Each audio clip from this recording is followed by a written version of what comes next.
News Central now at this hour begins in Nigeria's capital, Abuja, where we understand that few hours after organized labor in Nigeria suspended a two-day strike, President Bola Tinubu has directed the Minister of Finance, Wale Edun, to present the cost implication for a new minimum wage within 2 days.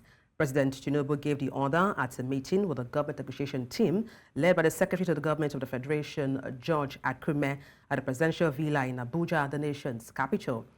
The Minister of Information and National Orientation, Mohammed Idris, disclosed this in an interview with correspondents after the closed-door meeting on Tuesday. The President had just summoned a meeting of all those who negotiated on behalf of the federal government, led by the Secretary to the Government of the Federation. The Minister of Finance was there, the Minister of Budget and Economic Planning, myself, the Minister of Labor, the Group Managing Director of the NMPC. We're all there to look at those issues, and then the President has directed the Minister of Finance to do the numbers and get back to him between today and tomorrow, so that we can have some figures ready for negotiation with labor. Let me say that Mr. President is determined to go with what the committee has said. He is also looking at the welfare of Nigerians. Like I've said earlier, government is not against, it's not an opponent of labor discussions, it's not an opponent of wage increase. But what is there is that government is always desirous of ensuring that there is a balance between what government pronouncement is. Meanwhile, lawmakers in the House of Representatives elected on the platform of the opposition political parties have called on the federal government to implement a new minimum wage of more than 100,000 naira to assuage organized labor. Organized labor, made up of the Nigeria Labour Congress and the Trade Union Congress, is demanding 494,000 naira minimum wage as opposed to 60,000 naira proposed by the federal government. The minority leader of the House of Representatives, Kingsley Chinda, says the condition of the average Nigerian worker, stressing that failure to pay a living wage was a constitutional breach. He adds that any wage below $200, that is 298,800 naira, is ridiculous. Following the suspension of the industrial action by organized labor, they are fearless that the group may settle for 100,000 naira minimum wage. And this comes as a tripartite committee on national minimum wage commences daily meetings for 5 days to reach a consensus. Multiple sources in the labor movement say union leaders were willing to review their demand from 494,000 naira to 100,000 naira following the criticism and controversy that trailed their proposal, which was considered outrageous and unrealistic. Minister of Information, Mohammed Idris, has said the proposed minimum wage will result in an annual expenditure of 9.5 trillion naira, a burden he described as unattainable for the nation's finances. In the meantime, the move by organized labor to suspend its industrial action for 1 week may not have gone down well with every member of the unions. Our correspondent Joshua Imarai has details. Following a special joint session of the National Executive Council of the Trade Union Congress of Nigeria and the Nigeria Labour Congress, executives of both unions unanimously agreed to suspend the nationwide strike, paving the way for proper negotiation in the ongoing dispute with labour. Yes, we just got the message that it has been relaxed for 5 days. It's not been called off, it has been relaxed to give room for more negotiation. I think something very fruitful emerged. And Labour being sensitive to the plight of the country, and you can see that the economy is totally shut down. I'm sure it's based on that play that they decide to relax it for 5 days, but we're not calling off. The organised labour's recent announcement to relax the industrial action has sparked controversies, igniting mixed reactions from various quarters. While some hailed the decision as a significant step forward, others expressed different opinions, highlighting the divergent views on the announcement. When the president himself said that he's not only going to give Nigerians a minimum wage, he's going to give us a living wage, and he's coming to negotiate 60,000. Then I begin to look at the definition of minimum wage vis-a-vis living wage, and that you will be able to juxtapose and conclude within the conscience of your mind that the government is not serious. The government is just playing around the mind of the civil servant. For me, I'm not happy with their decision. I don't lie you. I'm not happy with their decision. This federal government don't they deceive we civil servants. Deceive us. I don't know why our leaders no one learn from this their deceitful acts when they do them. At least make they for still continue the negotiation. Why we still hold strong like this for this strike? We go hold strong for the strike until the negotiation finish. As they don't relax and now, so before you know now they go come up with another thing. Before we go say make we regroup again, say make we embark on this kind strike when whole ground like this, so you know go there again. Then at the end of the day they'll come give us stipend. They tell us say make we carry and go. As the tripartite committee embarks on a week-long negotiation, some unions express optimism and hope for a fruitful outcome. Others remain skeptical and are threatening to resume the strike if their demands are not adequately addressed. In Abuja for News Central, I am Joshua Imarayi. Earlier, a labor law expert, Ireoluwa Oguntuashe, spoke to us on these developments. We shouldn't be too happy about that step because establishing a minimum wage about 60,000 doesn't necessarily mean that it's going to translate to a living wage or something close to a living wage. And the reason I've said this is because, above 60,000 can be 61,000, can be 62,000. And that even will not have met up, with a bag of rice. And that would not have been enough to cater for every other thing that the employees, should have: basic necessities, basic needs. So I would say that while the president's commitment to ensure that the minimum wage is above 60,000 is commendable, but that commitment in itself, is a little bit ambiguous, and people should not see it as a welcome development until a definite agreement and resolution is achieved between the Labour and the federal. Away from labor matters, President Bola Tinubu has commissioned the arterial road N20 at the nation's capital, Abuja, and approved its naming after Nigeria's Nobel laureate Wole Soyinka. The road, among others, is the 5th infrastructural project commissioned in the last 1 week as part of the first year anniversary of the current administration. Our correspondent, Idong Joseph, tells us more. Road N20 stretches from the Shehu Musa Yar'Adua Expressway to the Outer Northern Expressway of the Murtala Mohammed Expressway. As the project was being commissioned by President Bola Tinubu following its completion, the Minister of the Federal Capital Territory appealed to the President to consider renaming it after Nigeria's Nobel laureate Wole Soyinka. A dead man does not know what happens. So I will appeal to you that let us recognize one of our own to name this road after him, who has done well, the only Nobel laureate we have that has made Nigeria proud in the world.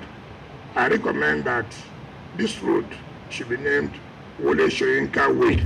The recommendation was approved. Your momentous and recommendation to name this road as Wole Soyinka Way is well received. The President described the project as part of government's efforts to invest in critical infrastructure of the Federal Capital Territory, considering its increasing population. The population of Nigeria is growing. The population of Abuja Capital Territory is growing. It is necessary to invest in infrastructure to sustain the growth. The decision to accept the recommendation, according to the President, is due to the contributions of Soyinka to Nigerian and African literature in general. In Abuja for News Central, I am Idong Joseph. The presidential candidate of the Labour Party in 2023 polls, Peter Obi, has condemned the vandalization of the second Niger Bridge, calling for the arrest of the culprits. Obi, who was reacting to a video of a man who described how criminals were vandalizing the second Niger bridge, said the vandalization of the critical infrastructure on the bridge was capable of causing grievous harm to the commuters. On Tuesday, Obi posted on X describing vandalization as an act of sabotage that must be condemned. And now to a developing business story. The Nigerian Deposit Insurance Corporation says the payment of depositors in Heritage Bank will commence before the end of the week. NDIC Managing Director Bello Hassan disclosed this on Wednesday at a briefing on the liquidation of the bank in Abuja. The NDIC commenced the liquidation of Heritage Bank following the revocation of its banking license by the Central Bank of Nigeria on Monday. Hassan said the total bank deposits at Heritage Bank stands at 650 billion naira, while its loan portfolio stands at over 700 billion naira.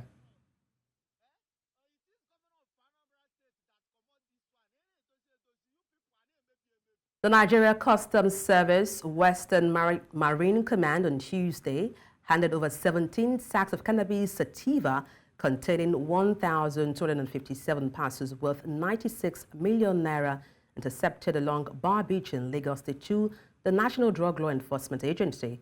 The Customs Area Controller of the command, Paul Bamishai, said that the officers of the command, in the bid to purge the western waterways of smuggling activities, intercepted the hard drugs weighing 609 kg. He states that a patrol team at the Bar Beach station received credible intelligence on the movement of a boat on the high sea carrying suspected contraband items. Bamisai adds that upon receiving the information, the team moved towards the described location and intercepted the fiber boat fitted with 200 horsepower Yamaha engine carrying the suspected items. Thank you for staying tuned. The Federal Airport Authority of Nigeria has announced that power supply will be disconnected at the Lagos Airport on June 5 to allow for maintenance work. FAN's Director of Public Affairs and Consumer Protection, Obiageli Ora, made this known in a statement on Tuesday. The maintenance is to address urgent issues with the bus riser 11 kilowatt amp high-tension panel located on the ground floor north of the International Terminal 2. The statement adds that authorities would ensure the shutdown of power supply is with minimal disruption to flight operations and passenger facilitation. And now to politics. The national chairman of the Social Democratic Party, Shehu Gaban, has promised to challenge the outcome of the Kogi State Governorship Election Petition Tribunal, which affirmed the election of Usman Ododo as the duly elected governor of Kogi State. While addressing the news conference in Abuja, Gaban said the tribunal judgment, which was already in the public domain at the time the judgment was being delivered, was a miscarriage of justice aimed at disenfranchising the people of Kogi State. Gaban insisted that the party was prepared to go all the way to the Supreme Court to reclaim its mandate from the All Progressive Congress-led administration of Governor Ododo.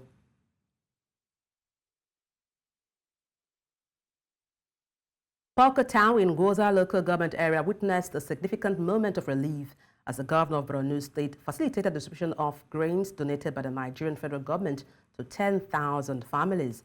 The aid is part of ongoing efforts to bolster resettlement initiatives and provide relief to vulnerable communities affected by conflict. Our correspondent, Umaru Kirawa, tells us more.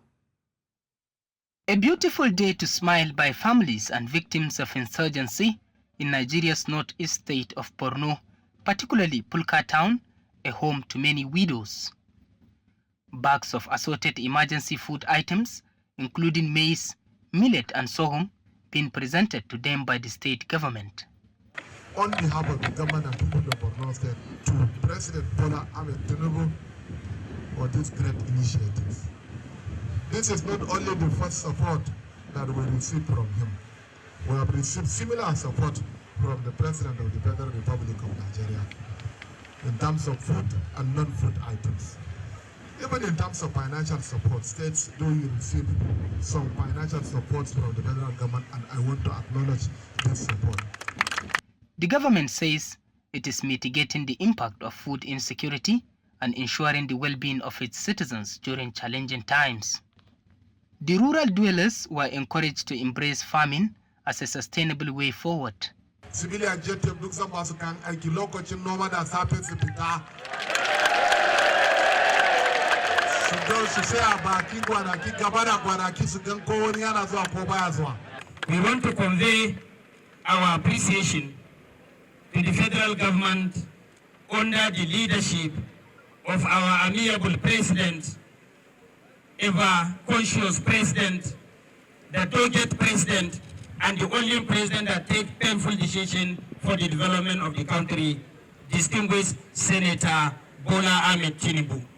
Governor Zulum also supervised the distribution of cash assistance and wrappers to vulnerable women and widows in Pulka town, provided by the state government. We are also providing 10,000 naira each to about 22,000 women in Fulka, Warabe, Ngoshe, and Kirawa communities of Goda local government areas, and Erafa. This is coming from the government of Borno State. As residents continue to rebuild their lives from the ashes of the past, initiatives such as this serves as vital lifelines in fostering stability and promoting sustainable development in the aftermath of adversity. In Pulka for News Central, Umaru Kirawa.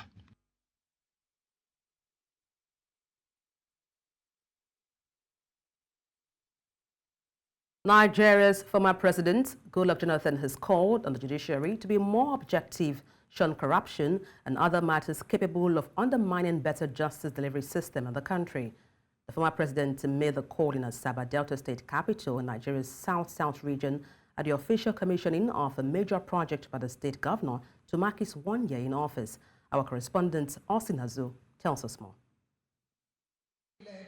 As part of activities lined up to mark Governor Sheriff Oberewori's 1 year anniversary, Nigeria's former president Goodluck Jonathan is here to unveil this newly completed ultra-modern High Court building in Asaba, completed and furnished by the governor.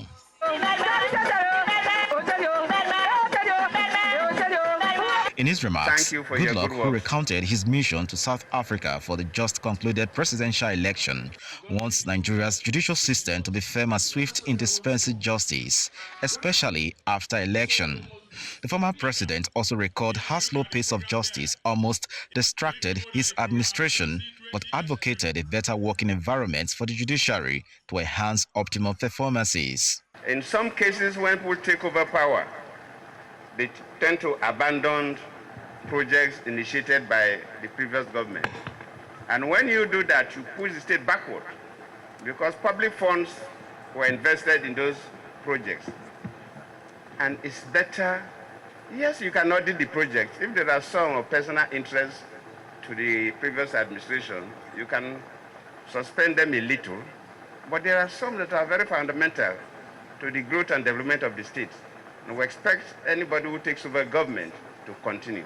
Earlier, Governor Oberewori said the completion of the High Court building was in line with his commitment to the completion of projects inherited from previous administrations.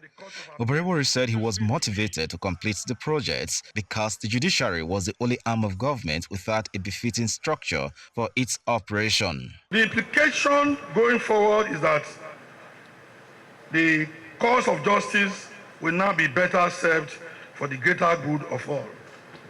As a government, we have taken steps to further ensure that our judges and associated staff not only operate in a conducive and enabling environment, but as also provided with the necessary tools that complement the functionality and prestige of their offices. The High Court building consists of 5 floors, 6 courtrooms, 6 conference halls, 6 witness waiting rooms, 6 holding cells, 6 secretariat offices, 2 general conference halls, a ceremonial hall, multi-purpose hall, lawyers' lounge, judges' lounge, VIP lounge, and a library, among others. High points of the event was the presentation of 20 Toyota Prado sports utility vehicles to judges in the state. In Asaba, for News Central, Austin Azu. News Central now continues in West Africa, where national consultation on legal reform in Senegal led to recommendations for major changes and a break with the current system inherited from the colonial power France. Modernizing the justice system has been a priority for new President Bassirou Diomaye Faye, who left prison just 10 days before his election victory in late March. A spokesman for one of two main commissions for the consultation read out at the conference the call for deep change so the legal system reflects on values and is more sovereign. Other recommendations were for the Constitutional Court to replace the current council, a revision of the Penal Code, the Family Code, a reduction in the power of the state prosecutor, and the construction of new prisons. Les recommandations portent sur la limitation des pouvoirs du procureur de la République, une plus grande compétence aux juges d'instruction, l'instauration de juges des libertés et de la détention, la mise en place d'une cour constitutionnelle en lieu et place du Conseil constitutionnel, une nouvelle organisation du Conseil supérieur de la magistrature pour le rendre plus autonome avec des pouvoirs élargis pour en faire un organe délibératif et non pas seulement consultatif. Il est à noter qu'un large consensus s'est dégagé autour de 2 points. Il s'agit de la refondation de la justice et la césure à opérer avec ces symboliques issus de la colonisation pour qu'elle soit le reflet de nos valeurs propres et pour que cette justice soit plus souveraine. South Africa's sports minister on Wednesday appeared before a court on corruption charges as its ruling ANC party discusses forming a government after a poor showing. Sports, Arts and Culture Minister Zizi Kodwa was arrested alongside a friend and business associate in relation to a huge probe into state corruption under former President Jacob Zuma. Residents of Othangathi, a town in eastern South Africa, have assessed the damage to their homes and community after a storm ripped through the area. Local authorities on Tuesday said flooding caused by torrential rain and fierce winds in South Africa's eastern coast killed at least 22 people. A spokesperson from Nelson Mandela Bay Municipality at the heart of the flood said at least 11 people died in Eastern Cape. The provincial government in neighboring KwaZulu-Natal also said that 11 people had died in and around the port city of Durban. Ukudla kumatile izinto zethu zonke imatile ama-ideas asagqibekile sisafuna asinalutho nje kahle asinalutho njengamanje asinalutho but onosizo bengavela bakithi besincede ngayo yonke indlela abangasiza ngayo ngoba kumanzi ngisho ingubo zokulala njengoba sibona sakho ulayini imbhedi imanzi yonke into imanzi sizama khona ukuthi zama ukuthi silale khona emgwaqeni kodwa sibe simbathile njengoba nibona lamaplangwe bengihlalisa abantu abaqashile la so manje njengoba kuwela amaplanga kusho ukuthi abasenayo indawo yokuhlala kusho ukuthi mina hona ngizama indawo yokuhlala ngizamele nabo nale ndlu fanele ngiyilungisa of which ke anginayo ke nalo mali lokwenza lezo zinto lezo bengiphila ngabo labantu abaqashile bawuthuka kuphela angisasebenzi ngisebenza wona lo msebenzi wokukhanda imoto lokhu ngaphuma emsebenzini ngo96 ngikhanda lezi imoto manje angazi njengoba idamage ingaka ukuthi ngizokwenza kanjani ngoba abanye abanikazi bazo bayamukela abanye abafuna ukumukela kuba sengathi mina. And to discuss this, we're joined by Thabili Nkujana, a senior economist, National Agricultural Marketing Council. Good afternoon. Glad to have you join me. If you can hear me, I'll start off with a question. What were the primary factors contributing to the severity of the flooding in Othangathi in South Africa? Okay, seems we're having audio challenge with our guest. Can you hear me? Okay, so good afternoon to you. Yes, nice to have you join me. Go ahead, please. Right, yeah. So basically the issue, as you are seeing from the pictures, is that there has been a severe tornado that affected the eastern part of the country, and this covers mostly KZN, KwaZulu-Natal, and the parts of the Eastern Cape province, and several towns have been impacted there. And at this stage, the main issue, that has been being assessed, it is how much has been the damage, because as we are saying, the pictures that have been circulating around, is that the main problem is been infrastructure, and this includes, the power lines that have fallen off, the roads that have been covered mainly with the fallen trees, and somehow some roads that have been somewhat swept away by the flooding, because this bad weather also had quite a significant amount of water that was affecting several areas. And another issue is that some of the, especially in the Tongati town that has been, the area that has been impacted, it is mostly an area that is important in South Africa generally, also because it is an area where a lot of sugar it is produced, and KZN as a province, it is a leading province in producing sugar for the country, and of course supplying a lot of households there with livelihoods, and this and of course the province itself, it is quite key in terms of the infrastructure that it has, because it leads to one of the biggest ports in Africa, and is important. Just to find out from you, yes, how did local authorities respond to the emergency caused by the storm? I'm talking about rescue efforts and also disaster management. Yeah, so what has happened is that the government was on the scene immediately after a few hours after the storm subsided a little bit, and then of course it's working with a number of NGOs that normally do work around these matters in South Africa, and of course now the issue has been to provide some temporary shelters, for the people that have been impacted by the situation. And of course, this is something that is going to take a while, because as I was saying earlier on, that there's a number of infrastructure sometimes to get into some of the areas that have been severely impacted for this organized tedious process. For some areas, areas where people can be sheltered, and of course, some basic food and some blankets for all those that have been impacted by the... Now, this leads to my next question for you. What infrastructure were exposed by the storm, and how much authorities address these issues to mitigate future risks?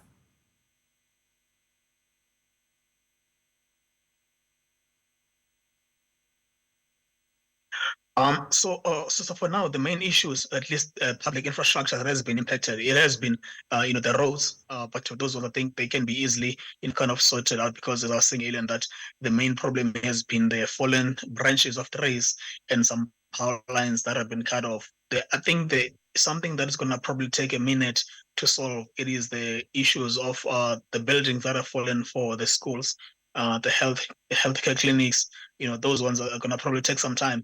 Remember that there's some of these areas that have been impacted by this, and for the previous, the devastations that have happened again in KZN, some of them, they have been impacted by those. So it appears to be a recurring, circumstances. And of course, with those recurrences, it is going to probably take some time for the state to be able to carry on to fix them as swiftly as possible. But those are some of the issues or any list infrastructures that have been impacted. But of course, I think the main issue, it is to be able to deal with the issues that are related to climate, to be able to have some disaster related kind of programs to respond to all of this. But unfortunately, climate is something that is impacting across the world. So each government is going to have to be able to have some sort of programs and plan accordingly, and also monitor the situations.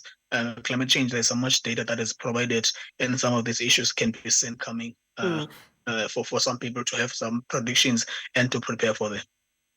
Nkunjana, I'm tempted to ask you, were there any warning systems or even early alerts mechanisms in place to notify residents about the impending storm and potential flooding? And if so, how effective were they in preventing loss of life and as well as property damage? So yes, normally we have South African Weather Services that normally issues, warnings when stuff like this is predicted to happen. And again, this time around, it was there. A warning was issued. I think level 4 was issued when there was flooding in Eastern Cape, because KZN and Eastern Cape are two provinces that are kind of parallel to one another. That are being separated by a border. So when the situation was happening in Eastern Cape, an issue was alerted, at least for the KZN level 4. But unfortunately, it appears as if what was said, it was more than what was anticipated, by the authorities, which is why we have seen the devastation to the extent that we have currently experienced from that province. We hope things, take a new turn there. Our condolences to those who lost their lives there in South Africa. Well, thank you so much for your time on the news. Thabile Nkujana, Senior Economist, National Agricultural Marketing Council.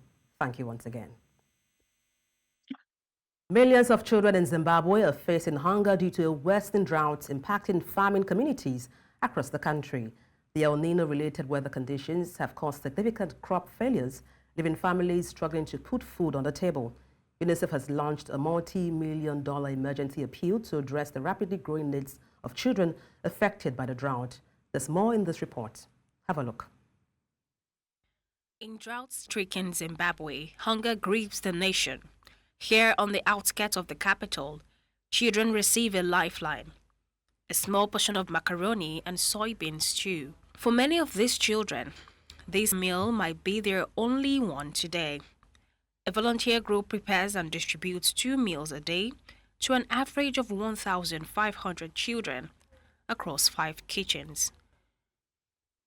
The makeshift feeding station was the idea of Samantha Muzoroki and is the newest of 5 similar centers run by the immigration lawyers Kuchengetana's Trust. My intervention when we started in Chitungwiza was from a maternal point of view. I felt that as a mother and as a woman and a member of a community, I should chip in when I hear the cries of a child next door saying they haven't eaten since yesterday.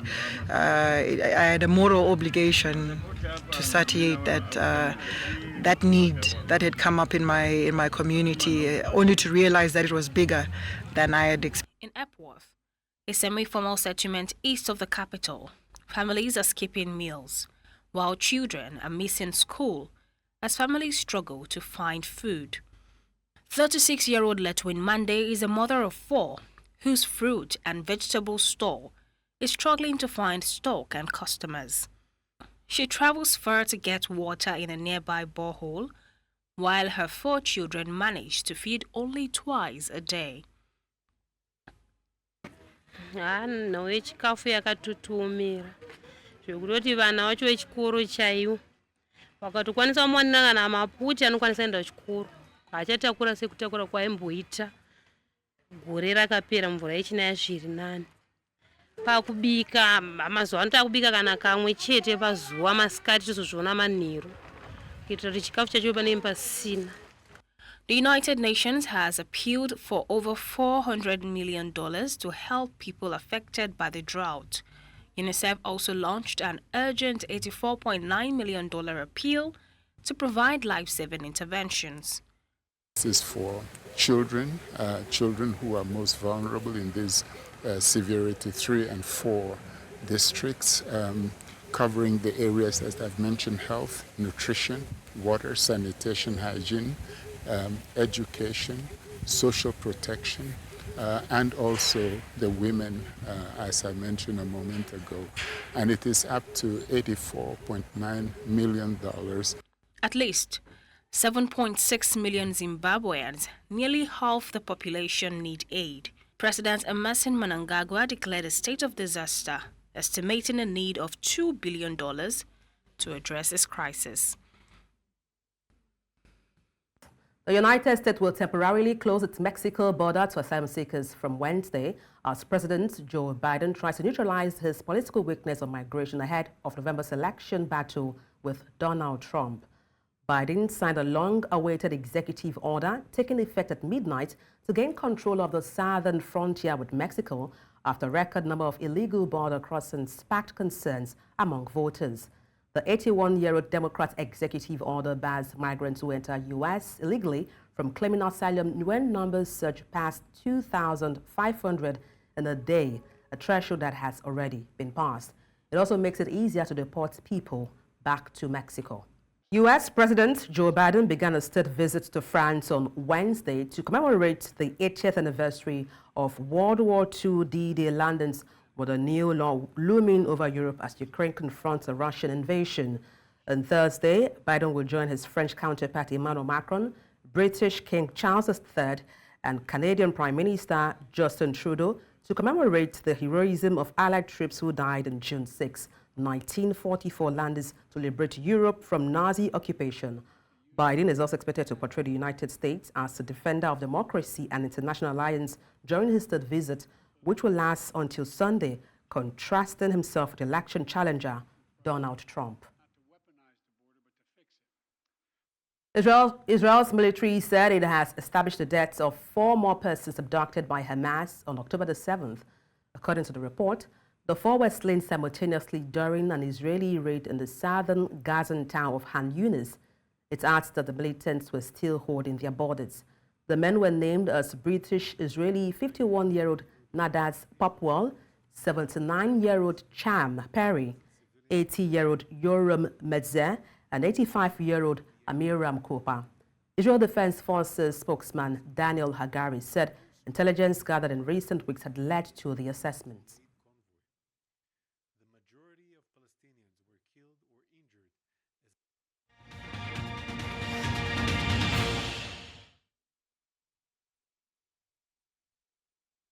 The Nigerian Deposit Insurance Corporation says the payment for depositors in the Heritage Bank will commence before the end of the week. NDIC Managing Director Bello Hassan disclosed this on Wednesday at a briefing on the liquidation of the bank in Abuja. The NDIC commenced liquidation of Heritage Bank following the revocation of its banking license by the Central Bank of Nigeria on Monday. Evidence that we tender in court. And we have been engaging the judiciary for their support. What support do we need from the judiciary?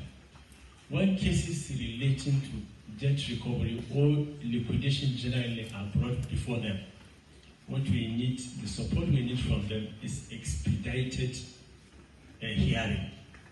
Let them give it accelerated hearing so that justice can be served. We have been engaging with them and pleading with them that, look, give these cases accelerated hearing and understand that when we bring a debt recovery case before any court,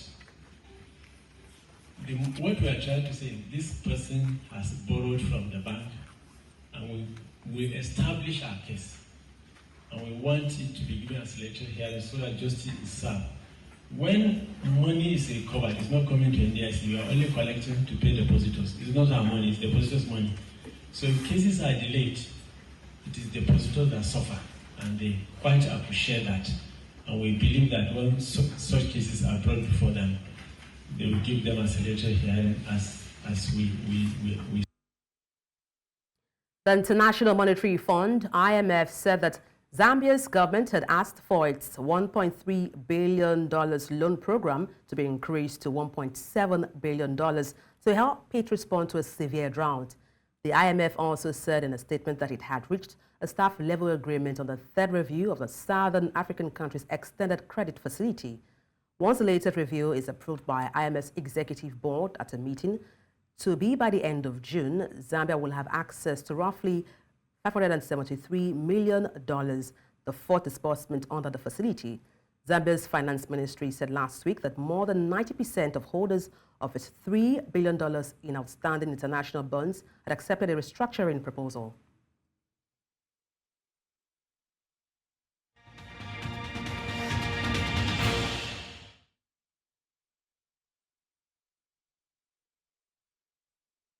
And now to sports stories. The prizes for tickets for the 2026 FIFA World Cup qualifier between Nigeria and South America have been announced. Regular tickets for the popular stand would be sold for 1,000 naira and the VIP tickets would go for 3,000 naira. According to reports, sales points for the ticket will be strategically spread for easy purchase across Akwa Ibom State. Nigeria and South Africa go toe-to-toe in a rematch of this year's Africa Cup of Nations first semi-final, which the Super Eagles trumped 4-2 after a penalty shootout at the Stade de la Paix Boke. The qualifying battle between the Super Eagles and Bafana will hold on Friday at the Godswill Akpabio Stadium in Akwa Ibom. Super Eagles midfielder Wilfred Ndidi has lamented the late arrival of his teammates to camp ahead of the team's crunch fixture against South Africa. 8 of the invited players arrived late for the upcoming World Cup qualifier due to the strike action in the country earlier in the week. The Leicester City forward rues the late arrival but says they are ready for the encounter. The Super Eagles of Nigeria will face South Africa at Godswill Akpabio Stadium in Uyo.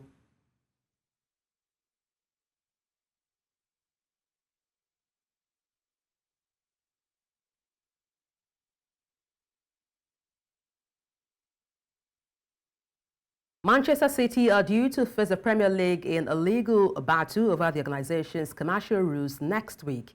An arbitration hearing surrounding the legality of the league's associated party transaction rules, which determined whether sponsorship deals with financially impaired, has been set for 10th to 21st of June.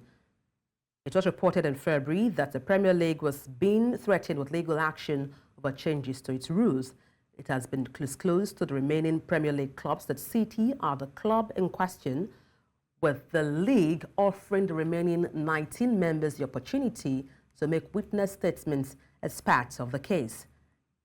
Neither the Premier League nor Manchester City have responded to the request for a comment on the case.